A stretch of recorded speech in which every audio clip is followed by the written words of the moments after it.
Walt Disney was one of the greatest innovators of 20th century filmmaking.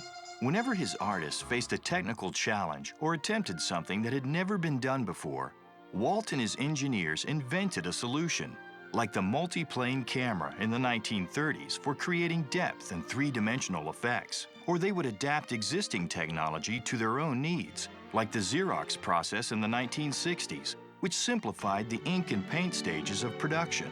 But as important as these technical innovations were, Disney also pioneered new ways to refine the storytelling of his films. He was the first to develop his stories through storyboards. One of his least known innovations outside the world of animation was the Sweatbox.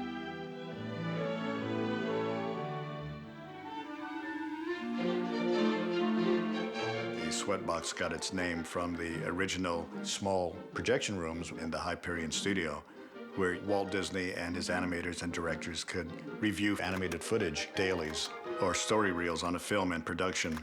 These little rooms didn't have air conditioning, so that was one reason they were called Sweatboxes. There was another reason, and that was that Walt was looking at your work and applying his critical eye. The story was developed on storyboards and pinned up in sequence.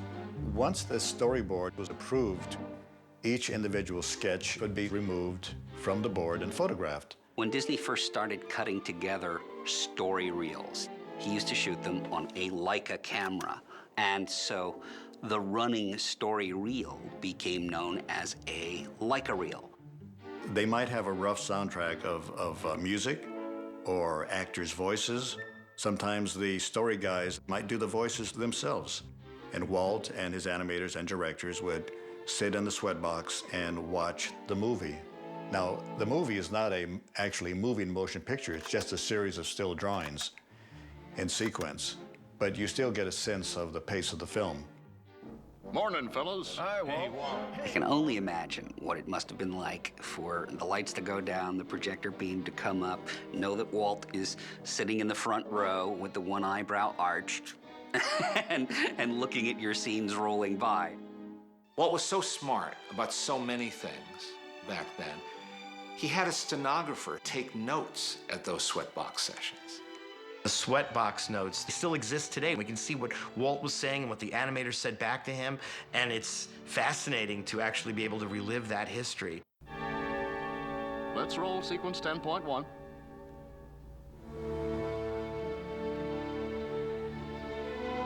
Think of it, Figaro.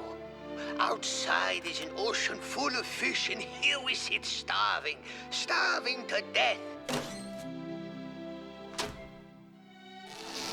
Oh, a miracle! Oh, mirages, hallucinations. What next? Let's stop a minute.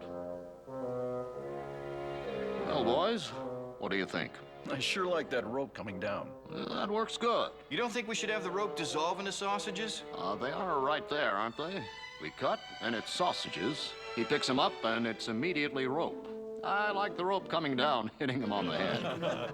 Walt was a great story editor. Looking at the filmed storyboards set to the track, Walt could make very, very smart comments about timing, about sections of story that don't work.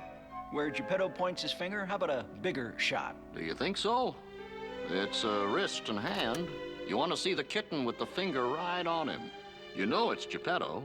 You want to be with the kitten.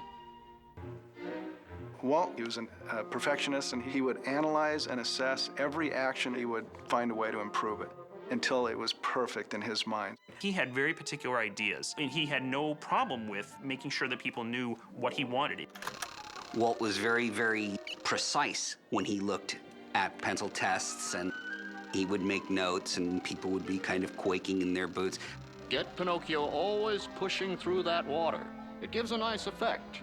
Whenever he relaxes from this, he floats up there. He floats up, the rock stops him, and then there is a little rebound.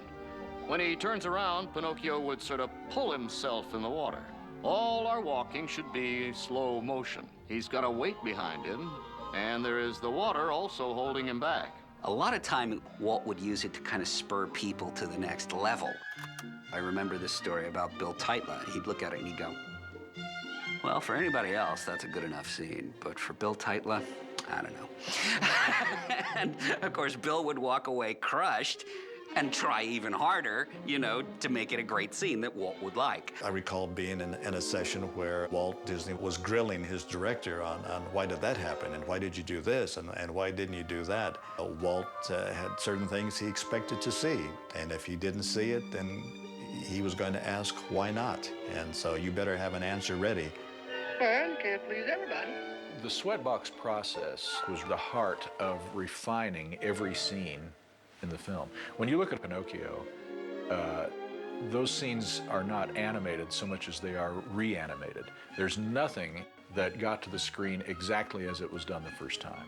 Everything would be watched with a very, very critical eye by Walt. Walt's criticisms during the Sweatbox sessions were sometimes brutal. They almost always were right on the money. And I think everybody who was with Walt in those sessions would be further inspired to reach new heights.